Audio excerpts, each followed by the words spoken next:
Hi students, hope you're fine. Welcome back to Social Science Classroom. In the last class we discussed fifth chapter, Economic Sources, and we have discussed the topic, the three sectors of economy. Did you remember which are the three sectors of economy? Yes, primary sector, secondary sector and tertiary sector. Then agriculture is the major activity in primary sector. Then industry is the major activity in secondary sector, and services are the major activity in tertiary sector. We have discussed that. Okay.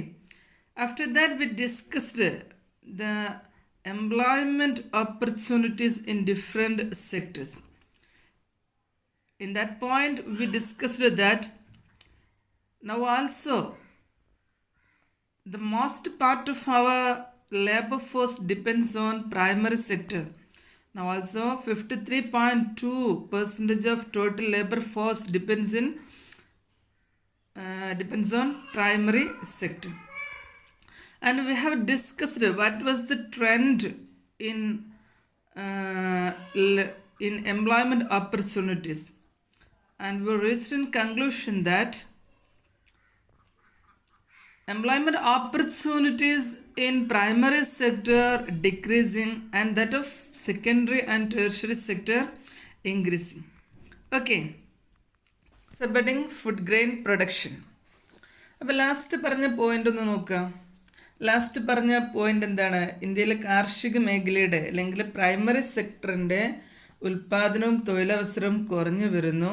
അതേസമയത്ത് secondary and tertiary സെക്ടറിൻ്റെ ഉൽപ്പാദനവും അതുപോലെ തന്നെ അതിലെ തൊഴിലവസരങ്ങളും കൂടി വരുന്നു എന്നുള്ളതാണ്.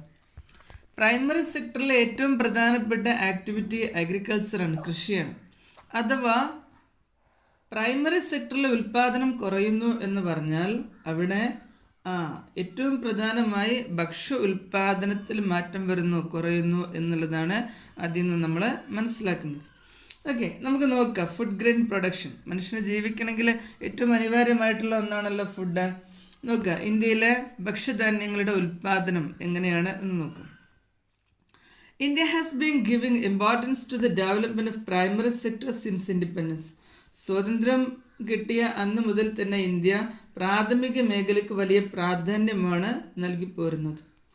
Well planned activities have brought about much improvement in food grain production. വലിയ ആസൂത്രണം, വളരെ ആസൂത്രിതമായ പ്രവർത്തനങ്ങളിലൂടെ ഭക്ഷ്യ ഉൽപ്പാദനത്തിൽ വലിയ നേട്ടമുണ്ടാക്കാൻ നമുക്ക് കഴിഞ്ഞിട്ടുണ്ട്. There has been noticeable increase not only in employment opportunities but in food grain production as well. അതുകൊണ്ട് തന്നെ കാർഷിക മേഖലയിൽ അല്ലെങ്കിൽ പ്രൈമറി സെക്ടറിലെ തൊഴിലവസരങ്ങളിൽ മാത്രമല്ല ഭക്ഷ്യ ഉൽപ്പാദനത്തിലും വലിയ വർധനവ് ഉണ്ടായിട്ടുണ്ട്. This is a graphical representation of the trend in food grain production in India during different periods. വ്യത്യസ്ത കാലയളവുകളിൽ ഇന്ത്യയിലെ ഭക്ഷ്യ ഉൽപ്പാദനത്തിലുണ്ടായിട്ടുള്ള മാറ്റമാണ് ഈ ഗ്രാഫ് കാണിക്കുന്നത്. നോക്കുക, food grain production in million ton ആണ് കൊടുത്തിരിക്കുന്നത്. 1970-71 108.4 മില്യൺ ടൺ ആണ് നമ്മുടെ ഭക്ഷ്യോൽപാദനം. എന്നാൽ 90-91 അത് എത്രയായി? 176.4 മില്യൺ ടണ്ണായി. 2000-2001 196.8 മില്യൺ ടണ്ണായി. 2011-12 ഒരു ട്രെമൻഡസ് ചേഞ്ചാണ് നോട്ട് ചെയ്തിരിക്കുന്നത്. എത്രയാണ്? 257.4 മില്യൺ ടണ്ണായി നമ്മുടെ ഭക്ഷ്യ ഉൽപ്പാദനം വർദ്ധിച്ചു എന്നുള്ളതാണ്. ചുരുക്കി പറഞ്ഞാൽ 2000-ന് ശേഷം ഭക്ഷ്യ ഉൽപ്പാദനത്തിൽ വലിയ നേട്ടമുണ്ടാക്കാൻ കഴിഞ്ഞിട്ടുണ്ട്. Okay, what type of the change does the diagram indicate? ഈ ഡയഗ്രാം ഏത് തരത്തിലുള്ള മാറ്റമാണ് കാണിക്കുന്നത്? എന്താണ് കാണിക്കുന്നത് ആ ഡയഗ്രാം? ഭക്ഷ്യോൽപാദനത്തിൽ ഘട്ടം ഘട്ടമായി വർധനവുണ്ടാകുന്നു എന്നുള്ളത് തന്നെയാണ് അത് കാണിക്കുന്നത്. Okay, the diagram state that there is A study progress in food production in India. Diagram കാണിക്കുന്നത് എന്താണ്? ഇന്ത്യയിൽ ഭക്ഷ്യ ഉൽപാദനത്തിൽ ഒരു സ്റ്റഡി പ്രോഗ്രസ്, സ്ഥിരമായുള്ള ഒരു വർധനവ് ഉണ്ടാകുന്നുണ്ട് എന്നുള്ളതാണ് കാണിക്കുന്നത്. But poverty still persist in various parts of India. ഭക്ഷ്യോൽപാദനത്തിൽ ഇത്ര കണ്ട് വർധനവുണ്ടായിട്ടും രാജ്യത്തിൻ്റെ പല ഭാഗത്തും ഇപ്പോഴും എന്തുണ്ട്? ദാരിദ്ര്യം നിലനിൽക്കുന്നുണ്ട്.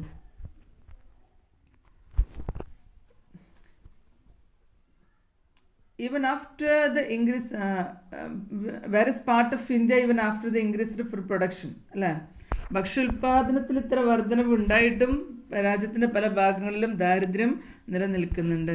എന്തായിരിക്കും കാരണങ്ങൾ? What may be the reasons? എന്തായിരിക്കും കാരണങ്ങൾ? ഒന്നാമത്തത് ഡിഫക്ട്സ് ഇൻ ഡിസ്ട്രിബ്യൂഷൻ, വിതരണത്തിലുള്ള അപാകതയാണ്. ഭക്ഷ്യോൽപാദനത്തിൽ വർധനവുണ്ടായിട്ടുണ്ട്, സാധനങ്ങൾ ഉൽപ്പാദിപ്പിക്കപ്പെടുന്നുണ്ട്, എന്നാൽ അതിൻ്റെ ഡിസ്ട്രിബ്യൂഷൻ വേണ്ട രീതിയിൽ നടക്കുന്നില്ല. പാവപ്പെട്ട ആളുകളിലേക്ക് അതിൻ്റെ വിതരണം എത്തുന്നില്ല എന്നുള്ളതാണ് ദാരിദ്ര്യം ഉണ്ടാവാനുള്ള ഒരു കാരണം. പിന്നെ low potential of individual to purchase goods. ദരിദ്രരായ ആളുകൾക്ക് ഉൽപ്പന്നങ്ങൾ വാങ്ങാനുള്ള പൊട്ടൻഷ്യൽ, അതിനുള്ള കപ്പാസിറ്റി എന്താണ്? കുറവാണ്. അവർക്കത് വാങ്ങി ഉപയോഗിക്കാൻ കഴിയുന്നില്ല എന്നുള്ളതാണ്. Food security is attained when there is adequate availability of food to needy. Food security, ഭക്ഷ്യസുരക്ഷ is attained, അത് നേടിയിട്ടുണ്ട് എപ്പോഴാണ്? when there is adequate availability of foods to the needy. ആവശ്യമുള്ള ആളുകൾക്ക് ഭക്ഷണ സാധനങ്ങൾ ആവശ്യമുള്ള ആളുകൾക്ക് അത് ലഭ്യമാകുമ്പോഴാണ് എന്ത് നേടുന്നത്? ഭക്ഷ്യസുരക്ഷ ഉണ്ടാകുന്നത്. Food security exists when all people at all times have physical and economic access to sufficient nutrition food to meet the dietary needs and food preference of their active and healthy life. എപ്പോഴാണ് ഭക്ഷ്യസുരക്ഷ നിലനിൽക്കുന്നത്? when all people, എല്ലാ ജനങ്ങൾക്കും at all time, എല്ലാ സമയത്തും have a physical and economic access, അവർക്ക് ശാരീരികമായും സാമ്പത്തികമായും ആക്സസ് ഉണ്ടാവണം, അത് നേടിയെടുക്കാൻ പറ്റണം. ടു സഫിഷ്യൻ്റ്, പര്യാപ്തമായ ന്യൂട്രിഷൻ, എന്താണ്? പോഷകാഹാരം, ന്യൂട്രിഷ്യസ് ഫുഡ്, പോഷകാഹാരമുള്ള ഭക്ഷണം അവർക്ക് കിട്ടാൻ സാധിക്കണം.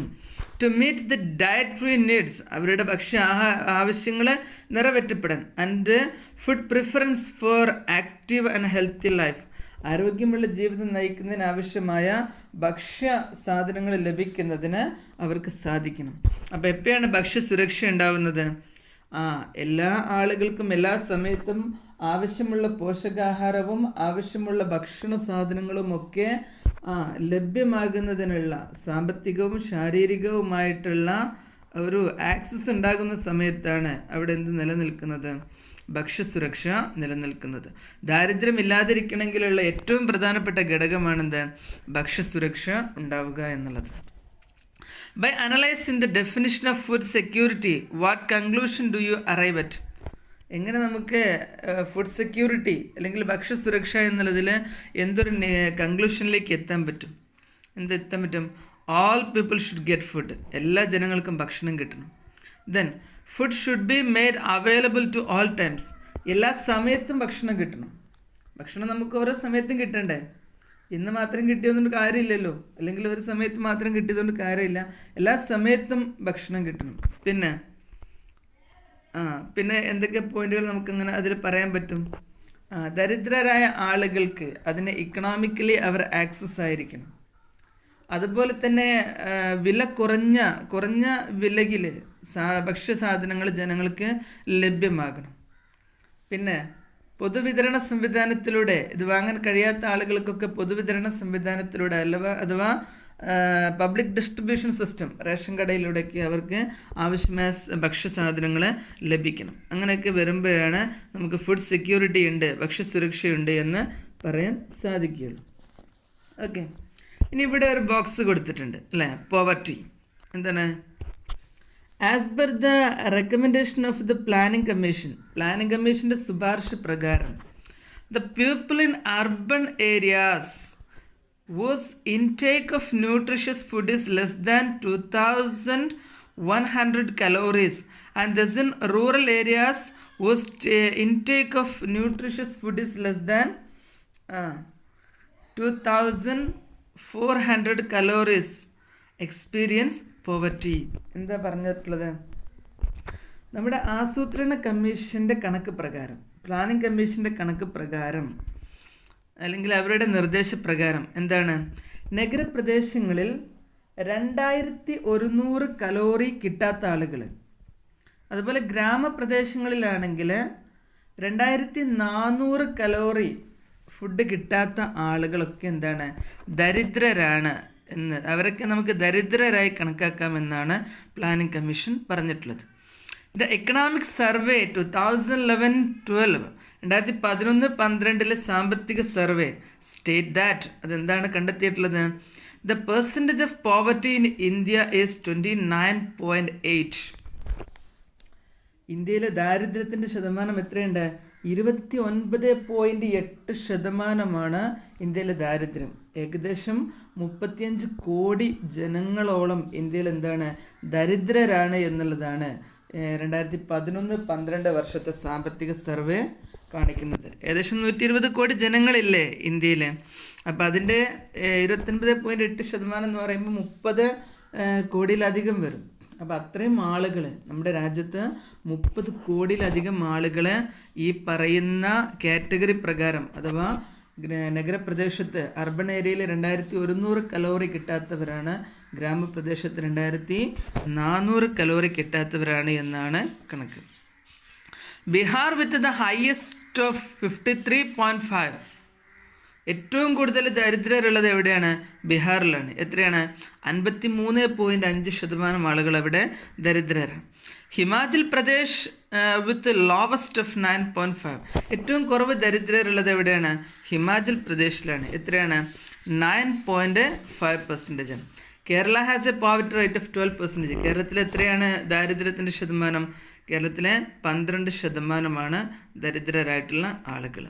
അപ്പോൾ 100 ആളുണ്ടെങ്കിൽ കേരളത്തിൽ 12 ആൾ, 100 ആളിൽ 12 ആളുകൾ ദരിദ്രരാണ്. 1000 ആളെടുത്താൽ 120 ആളുകൾ ദരിദ്രരാണ്.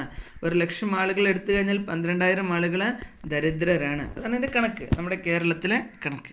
ഓക്കെ, ഇനി ഇവിടെ വേറൊരു ബോക്സ് ഉണ്ട്. എന്താണ്, if A country is able, self sufficiency in ഫുഡാണ്, ഭക്ഷ്യകാര്യത്തിലുള്ള സ്വയം പര്യാപ്തത എന്നാണ് അതിൻ്റെ ഹെഡിങ്. എന്താണ് താഴെ കൊടുത്തിരിക്കുന്നത്, if a country is able to produce sufficient food to meet with the requirement of its people, it can be considered as self-sufficient in food. ഒരു രാജ്യം ആ രാജ്യത്തെ ജനങ്ങൾക്ക് ആവശ്യമായ ഭക്ഷ്യ വസ്തുക്കൾ ഉൽപ്പാദിപ്പിക്കുന്നതിന് പര്യാപ്തമാണെങ്കിൽ ആ രാജ്യം എന്താണ്, ഭക്ഷ്യകാര്യത്തിൽ സ്വയം പര്യാപ്തമാണ് എന്ന് നമുക്ക് പറയാം. ഓക്കെ, അപ്പോൾ അതാണ് നമ്മളിന്ന് പറഞ്ഞിട്ടുള്ളത്, ഫുഡ് ഗ്രെയിൻ പ്രൊഡക്ഷൻ, ഭക്ഷ്യധാന്യങ്ങളുടെ ഉൽപ്പാദനം. ഇന്ത്യയിലെ ഭക്ഷ്യധാന്യങ്ങളുടെ ഉൽപ്പാദനത്തിൽ ഉള്ള ട്രെൻഡ് എന്താണ്, ഭക്ഷ്യധാന്യങ്ങളുടെ ഉൽപ്പാദനം ഒരു സ്റ്റഡി ഗ്രോത്ത് കാണിക്കുന്നു, വളരെ ഉയർന്നുകൊണ്ടേയിരിക്കുന്നു എന്നുള്ളതാണ് അത് കാണിക്കുന്ന ട്രെൻഡ്.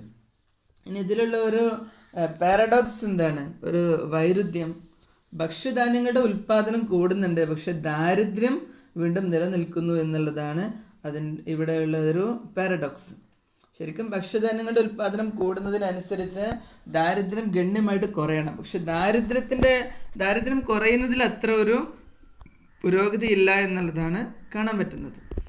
അപ്പോൾ എന്തുകൊണ്ടാണ് അങ്ങനെ ഭക്ഷ്യധാന്യങ്ങളുടെ ഉൽപ്പാദനം കൂടുന്നതിനനുസരിച്ച് ദാരിദ്ര്യം കുറയാത്തത് എന്നാണ് നമ്മളിവിടെ പറഞ്ഞിട്ടുള്ളത്. എന്താണ് അത്? വിതരണത്തിലുള്ള അപാകത കൊണ്ട്, അതുപോലെ തന്നെ ജനങ്ങൾക്ക് ഭക്ഷ്യധാന്യങ്ങൾ വാങ്ങാനുള്ള പൊട്ടൻഷ്യൽ, അവരുടെ സാമ്പത്തിക ശേഷി ഇല്ലാത്തത് കൊണ്ടൊക്കെയാണ് ഇത് ദാരിദ്ര്യം നിലനിൽക്കുന്നത്.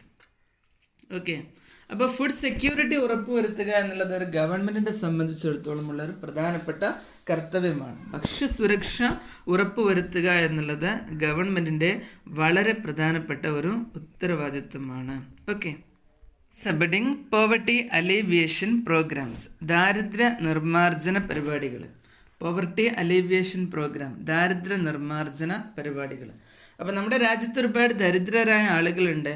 മാറി വരുന്ന ഓരോ ഗവൺമെൻറ്റിൻ്റെയും ഏറ്റവും പ്രധാനപ്പെട്ട ഉത്തരവാദിത്വം എന്താണ്? ഈ ദാരിദ്ര്യത്തെ ഇല്ലാതെയാക്കുക, നമ്മുടെ രാജ്യത്ത് ദാരിദ്ര്യമില്ലായ്മ ചെയ്യുക എന്നുള്ളതാണ് ഉത്തരവാദിത്വം. അതിനുവേണ്ടി ഗവൺമെൻറ് നിരവധി പ്രോഗ്രാമുകൾ, നിരവധി പരിപാടികൾ ആസൂത്രണം ചെയ്യുന്നുണ്ട്. അതാണ് നമ്മളിവിടെ പറയുന്നത്. വായിച്ച് നോക്കാം. Governments are trying to ensure food security by strengthening the public distribution system. Government are trying to ensure, government ഉറപ്പുവരുത്താൻ ശ്രമിക്കുന്നുണ്ട് എന്താണ്, ഫുഡ് സെക്യൂരിറ്റി, ഭക്ഷ്യസുരക്ഷ, by strengthening the public distribution system, പൊതുവിതരണ സംവിധാനം മെച്ചപ്പെടുത്തിക്കൊണ്ട് എല്ലാവർക്കും ഭക്ഷ്യസുരക്ഷ ഉറപ്പുവരുത്തുന്നതിന് ഗവൺമെൻറ് ശ്രമിക്കുന്നുണ്ട്. And implementing various poverty alleviation programme, വ്യത്യസ്തമായ ദാരിദ്ര്യ നിർമ്മാർജ്ജന പരിപാടികൾ ആസൂത്രണം അത് നടപ്പിലാക്കിക്കൊണ്ടും ദാരിദ്ര്യം ഇല്ലാതെയാക്കാൻ ഗവൺമെൻറ് ശ്രമിക്കുന്നുണ്ട്. Have a look at the project and programmes being implemented by the government. Government ആരംഭിച്ചിട്ടുള്ള വിവിധ പദ്ധതികളിലേക്ക്, പരിപാടികളിലേക്ക് നമുക്കൊന്ന് നോക്കാം. ഫസ്റ്റ് ഗവൺമെൻറ് പ്രോജക്റ്റ്, ഗവൺമെൻറ് നടപ്പിലാക്കിയ പദ്ധതികൾ എന്തൊക്കെയാണെന്നുള്ളതാണ്.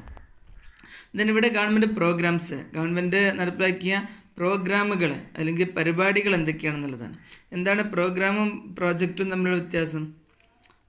പ്രൊജക്റ്റ് അതിൻ്റെ ഫണ്ട് വെക്കും, അതിൻ്റെ എന്ത് ചെയ്യണം എന്നുള്ളതിന് ഒരു രൂപരേഖയാണ് പ്രൊജക്റ്റ് എന്ന് പറയുന്നത്. പ്രോഗ്രാം എന്ന് പറഞ്ഞ പരിപാടിയാണ്, അവരാണ് ഈ പ്രൊജക്റ്റ് തയ്യാറാക്കുന്നത്. നമുക്ക് government project, Annapurna project, Antyodaya Anna Yojana project, Mahatma Gandhi rural employment guarantee programme, Swarna Jayanti Shahari Rozgar Yojana. ഇതൊക്കെ ദാരിദ്ര്യ നിർമ്മാർജ്ജന പരിപാടിയുടെ ഭാഗമായുള്ള പ്രൊജക്റ്റുകളാണ്.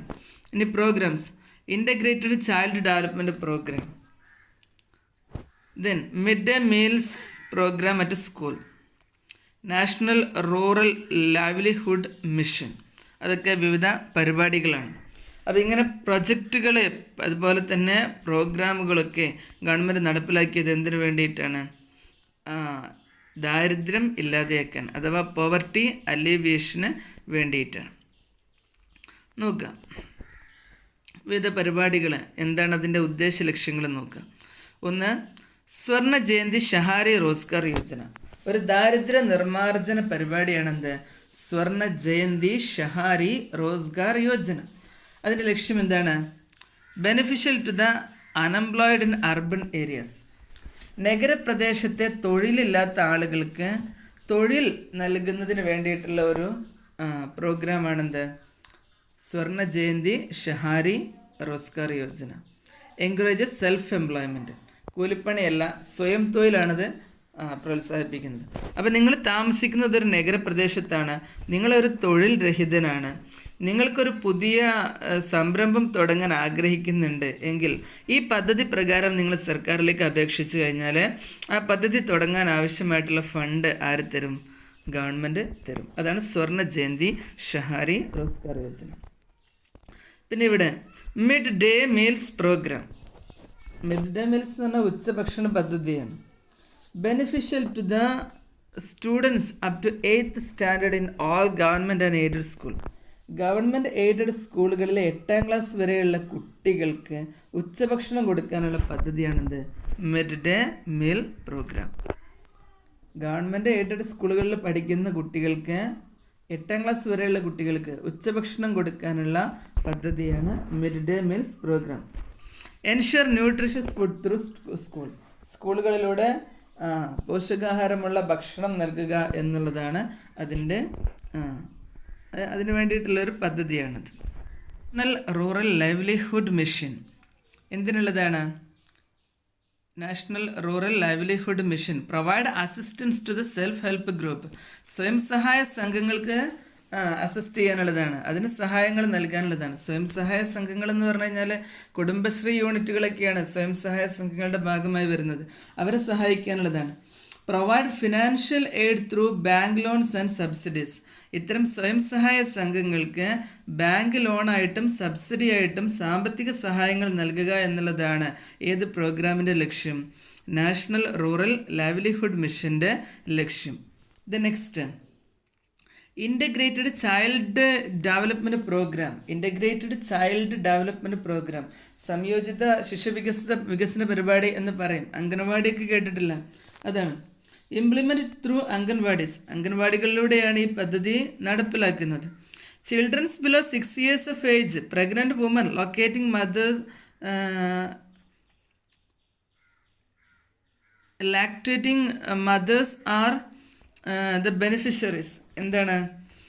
6 വയസ്സിന് താഴെയുള്ള കുട്ടികളെ അതുപോലെ തന്നെ ഗർഭിണികളായിട്ടുള്ള സ്ത്രീകളെ, അതുപോലെ തന്നെ അമ്മമാർ, അവരൊക്കെയാണ് ഏതിൻ്റെ ബെനിഫിഷ്യറി? ഈ പ്രോഗ്രാമിൻ്റെ ബെനിഫിഷ്യറീസ് ആയിട്ടുള്ള ആളുകൾ. അതിൻ്റെ നേട്ടം കിട്ടുന്നതാണ്. നിങ്ങൾക്കറിയാം, അംഗൻവാടിയിലൂടെ കുട്ടികൾക്ക് ആവശ്യമായിട്ടുള്ള പോഷക സാധനങ്ങൾ കൊടുക്കുന്നുണ്ട്. അതുപോലെ തന്നെ ഗർഭിണികളുടെ ആവശ്യമായിട്ടുള്ള പോഷകാഹാരങ്ങളും അവർക്ക് ആവശ്യമായിട്ടുള്ള നിർദ്ദേശങ്ങളും മറ്റൊക്കെ കൊടുക്കുന്നുണ്ട്. കുട്ടികൾക്ക് കുത്തിവയ്പ്പുകൾ എടുക്കുന്നുണ്ട്. അതൊക്കെ അവിടെ ചെയ്യുന്നുണ്ട്. Ensure A fixed quantity of nutritious food. എല്ലാവർക്കും ഒരു നിശ്ചിത അളവ് പോഷകാഹാരം ഉറപ്പുവരുത്തുക എന്നുള്ളതാണ് അതിൻ്റെ ലക്ഷ്യം. ഓക്കെ, ഇനി ഇവിടെ അന്നപൂർണ എന്താണ്? Beneficial to the people who are above 65 years of age and having no income. 65 വയസ്സിന് മുകളിലുള്ള വരുമാനമില്ലാത്ത ആളുകളെ ലക്ഷ്യം വെച്ചുകൊണ്ടുള്ളതാണ് ഏത് പദ്ധതി? അന്നപൂർണ പദ്ധതി. Free supply of 10 kilogram of rice through ration shop.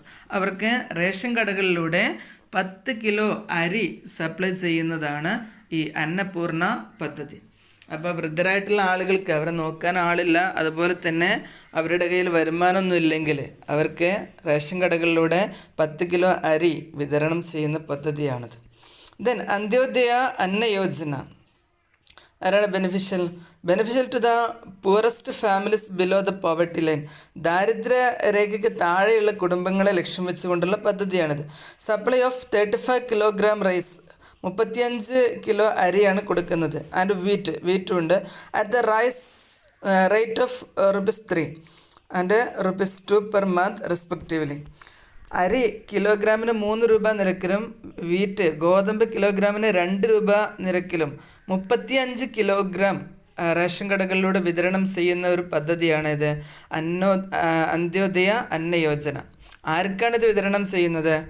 People below poverty line. ദാരിദ്ര്യരേഖയ്ക്ക് താഴെയുള്ള കുടുംബങ്ങൾക്കാണ് ഇത് വിതരണം ചെയ്യുന്നത്.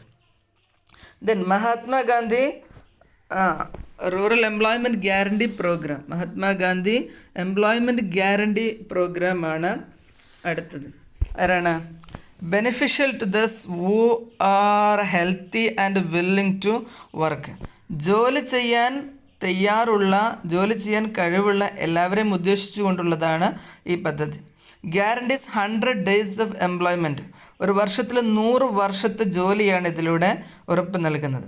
Persons of age 18 and above can register. 18 വയസ്സിന് മുകളിലുള്ള ആളുകൾക്ക് ഇതിൽ രജിസ്റ്റർ ചെയ്യാം. 1/3 of beneficiary should be woman. 1/3 എന്തായാലും സ്ത്രീകളായിരിക്കണം എന്നുള്ളതാണ്.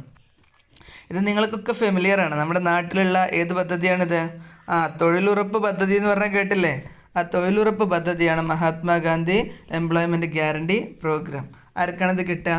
18 വയസ്സിന് മുകളിലുള്ള ജോലി ചെയ്യാൻ കഴിവുള്ള എല്ലാവർക്കും ഇതിൽ രജിസ്റ്റർ ചെയ്യാം. രജിസ്റ്റർ ചെയ്യുമ്പോൾ അതിലൊരു നിബന്ധന എന്താ? 1/3 സ്ത്രീകളായിരിക്കണം. അഥവാ ഒരു പഞ്ചായത്തിൽ രജിസ്റ്റർ ചെയ്യുന്ന 30 ആളുകളുണ്ടെങ്കിൽ അതിൽ 1/3 അതിൽ 10 ആൾ എന്തായാലും എന്തായിരിക്കണം? സ്ത്രീകളായിരിക്കണം എന്നുള്ളതാണ് അതിൻ്റെ ഒരു നിബന്ധന. ഓക്കെ, അപ്പോൾ ഇത്തരം പദ്ധതികളാണ്. ഏതൊക്കെ നമ്മൾ പറഞ്ഞു? ഇപ്പോൾ Swarna Jayanti Shahari Rozgar Yojana, mid day meals programme, national rural livelihood mission, integrated child development programme, Annapurna, Antyodaya Anna Yojana, Mahatma Gandhi employment guarantee programme. ഇതാണ് മൊത്തം poverty alleviation programmes and projects. പരീക്ഷയ്ക്ക് ഇത് ഓരോന്നും ചോദിക്കും. ഓരോന്നും എടുത്തിട്ട് ഒന്നായിട്ട് ചോദിക്കും. അതുപോലെ തന്നെ ഓരോന്നും എടുത്തിട്ട് അത് ഏത് വിഭാഗത്തെ ലക്ഷ്യം വെച്ചുകൊണ്ടുള്ളതാണ്, അത് എന്ത് പ്രോഗ്രാമാണെന്നൊക്കെ ചോദിക്കും. ഇപ്പോൾ ഉദാഹരണമായിട്ട് അന്നപൂർണ ആരെ ലക്ഷ്യം വെച്ചുകൊണ്ടുള്ളതാണ്? Above 65 years ഓൾഡാണ്. 65 വയസ്സിന് മുകളിലുള്ളവരെ ലക്ഷ്യം വെച്ചുകൊണ്ടുള്ളതാണ് അന്നപൂർണ. അപ്പോൾ ഓരോന്നും നിങ്ങൾ കറക്റ്റായിട്ട് നോക്കിയിരിക്കണം. ഓരോ പദ്ധതിയും എന്താണ്, അത് ആരെ ലക്ഷ്യം വെച്ചുകൊണ്ടുള്ളതാണ് എന്നൊക്കെ നോക്കിയിരിക്കണം. Okay, you have seen how different projects and program help to eradicate poverty and ensure food security. ഓരോ പദ്ധതിയും എങ്ങനെയാണ് ദാരിദ്ര്യ നിർമ്മാർജ്ജനത്തിന് ഭാഗമാകുന്നത്, അതുപോലെ തന്നെ ഫുഡ് സെക്യൂരിറ്റി ഉറപ്പുവരുത്തുന്നത് എന്നുള്ളതൊക്കെ അത് നോക്കിയാൽ മനസ്സിലാവും. Okay, enquire about the benefits of this programmes in your locality. നിങ്ങളുടെ പ്രദേശത്ത് ഇതുകൊണ്ടൊക്കെയുള്ള ഇത്തരം പദ്ധതികൾ കൊണ്ടൊക്കെയുള്ള പ്രയോജനം എന്താണ് എന്ന് നിങ്ങളെ എൻക്വയറി നടത്തുക, അത് അന്വേഷിക്കുക എന്നുള്ളതാണ്. അപ്പോൾ നിങ്ങളുടെ അയൽപക്കത്തൊക്കെ ആരൊക്കെ തൊഴിലുറപ്പ് പദ്ധതിക്ക് പോകുന്നുണ്ട്, എത്ര ദരിദ്ര കുടുംബങ്ങൾക്ക് അന്ത്യോദയ അന്നയോജന വഴി അരി കിട്ടുന്നുണ്ട്, അതുപോലെ തന്നെ എത്ര കുടുംബങ്ങൾ അംഗൻവാടിയിലൂടെ അവർക്ക് ആവശ്യമായ ന്യൂട്രീഷൻ കിട്ടുന്നുണ്ട്, എത്ര വൃദ്ധരായ ആളുകൾക്ക് അന്നപൂർണയിലൂടെ അവർക്ക് അരി കിട്ടുന്നുണ്ട്, എത്ര കുട്ടികൾക്ക് സ്കൂളിൽ ഉച്ചഭക്ഷണം കിട്ടുന്നുണ്ട്. ഇങ്ങനെയുള്ള കാര്യങ്ങളൊക്കെ നോക്കിയാൽ ഇങ്ങനെ ഭക്ഷ്യസുരക്ഷ ഉറപ്പുവരുത്തുന്നതിന്, ദാരിദ്ര്യം ഇല്ലാതെയാക്കുന്നതിന് ഗവൺമെൻറ് നടത്തുന്ന പദ്ധതികളാണ് ഇതൊക്കെ. ഇതൊക്കെ നമ്മുടെ നാട്ടിൽ ദാരിദ്ര്യ നിർമ്മാർജ്ജനത്തിന് വലിയ പങ്ക് വഹിക്കുന്നുണ്ട് എന്ന് മനസ്സിലാവും. ഓക്കെ.